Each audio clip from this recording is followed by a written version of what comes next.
ජේස්පීටයි හැමෝටම අද දවසේ වචනය ඉතෝපදේශය 14 වෙනි පදයේ 20-21. දිලින්දාට තමාගේ අසල්වැසියා පවා වෛර කරයි. ඒත් වස්තුකාරයාට මිත්‍රයෝ බොහෝය.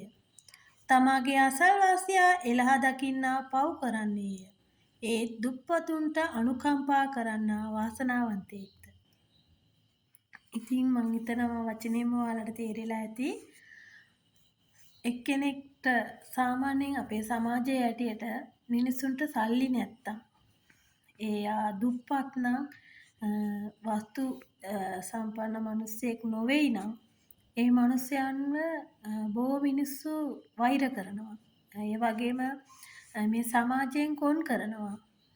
නෑ ඒගොල්ලන්ට සල්ලි නෑ එයාලා දුප්පත් අනේ මිනිස්සු අඳින ඇඳුම් කොහමද මේ ඉන්න විදිය එහෙම කියලා ගොඩාක් මිනිස්සු සල්ලි නැති දුප්පත් මිනිසුන්ව වෛර කරලා මේ සමාජයෙන් ගොඩාක් දුරට කොන් කරනවා. ඉතින් දෙවියන් වහන්සේ මෙතන කියනවා දිලින්දාට තමන්ගේ අසල්වාසියා පවා වෛර කරනවා. වස්තුකාරයෝ මිත්‍රයෝ බොහෝ ඉන්නවා කියලා. ඉතින් වස්තුකාරයන්ට ඒ කියන්නේ සල්ලිකාර මිනිසුන්ට ගොඩක් ලං වෙනවා. මොකද තමන්ගේ වාසියට හරි යාළ ළඟ ඒ කට්ටිය රැස් වෙනවා. මොකද ඒගොල්ලෝ ළඟ ගොඩක් සල්ලි තියෙනවා. අවස්ථාවට හරි කීයක් හරි අපිට ගන්න පුළුවන්. අන්න ඒ හින්දා සල්ලිකාරයන් වන්ට අපි යාළුවෝ කරගෙන මිත්‍රයෝ කරගන්නවා.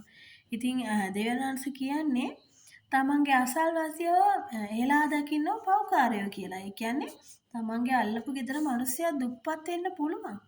එයාට සල්ලි නැති වෙන්න පුළුවන්. එහෙමයි කියලා අපි එයාලව කොන් කරනවා නම් ඒ අය පව්කාරයෝ කියලා කියනවා. මොකද අසල්වැසියන්ට ප්‍රේම කරන්න කියලා යේසුස් වහන්සේ කියන්නේ.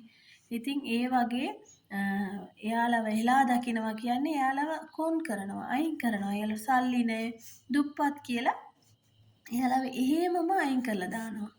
ගණන් ගන්නෙ නැහැ. ඉතින් ඒ වගේ කරන්න හොඳ නැහැ කවදාවත්. දුප්පතුන්ට උදව් කරන්න ඕනි. ඒ අයට ප්‍රේම කරන්න ඕනි. විශේෂයෙන් නැති බැරි කට්ටියට අපිට පුළුවන් විදියට අපි ළඟ සමහර විට සල්ලි නැතුව ඇති. අපිට තව කෙනෙක්ට දීලා උදව් කරන්න තරම් නැතුව ඇති. නමුත් අපිට පුළුවන් රුපියලකින් හරි නැත්නම් ඇඳුමකින් හරි අපි ළඟ තියෙන ඇඳුමකින් හරි ආදීලා මේක අඳින්න ඔයා මේයි ඇඳගෙන ඉන්න කියලා අපිට ඒක දෙන්න පුළුවන්. බැරි නෑනේ අපි කවුරුත් මිනිස්සු. අපිට පුළුවන් ඒ දේ කරන්න. අපේ தත්ත්වයට අපේ තරාතිරමට අපිට ගැළපෙන විදිහට. ඒ කියන්නේ අපිට පුළුවන් දේ අනිවාර්යෙන් දුප්පත් අය වෙනුවෙන් කරන්න ඕනි. ඉතින් ඒ මිනිස්සු එහෙම ඉන්නවා කියලා කොන් කරන්නේ නැතුව උන්වහන්සේ කියනවා දුප්පතුන්ට අනුකම්පා කරන්නව වාසනාවන්තයෙක් කියලා. ඒ කියන්නේ දුප්පත් කට්ටියට අපි උදව් කරනවා නම් එක වේලක් බත් කටක් හරි අපි දෙනවා නම් දෙවියන් වහන්සේ ඉදිරියේ අපි වාසනාවන්තය වෙනවා. ඒ තරම් දෙවියන් වහන්සේ අපට ආශිර්වාද කරනවා. දුප්පතුන්ට උදව් කරන්න ඕනි. ඒ අය උදෙසා අපි කැප වෙන්න ඕනි. තියෙන දෙයකින් පොඩි දෙයකින් හරි එයාලට අපි උදව් කරන්න ඕනි. මේ වෙලාවේදී මම කියන්නේ දුප්පතුන්ට ප්‍රේම කරන්න වාසනාවන්තයෙක් වෙන්න කියලා. උන්වහන්සේගේ ආශිර්වාදය ලබා ගන්න කියලා. ඉතින් මම හිතනවා දෙවියන් වහන්සේ ඔයාලගේ සිත්වලට මේ වචනෙන් කතා කරලා ඇති කියලා. තව තවත් ඔයාලගේ යාත්නා ඉල්ලීම් එම තිබෙනවා නම් පහලින් කමෙන්ට් කරන්න. අනිවාර්යෙන් මම ඔයාලා උදෙසා යාත්නා කරනවා. ජේස්පීටයි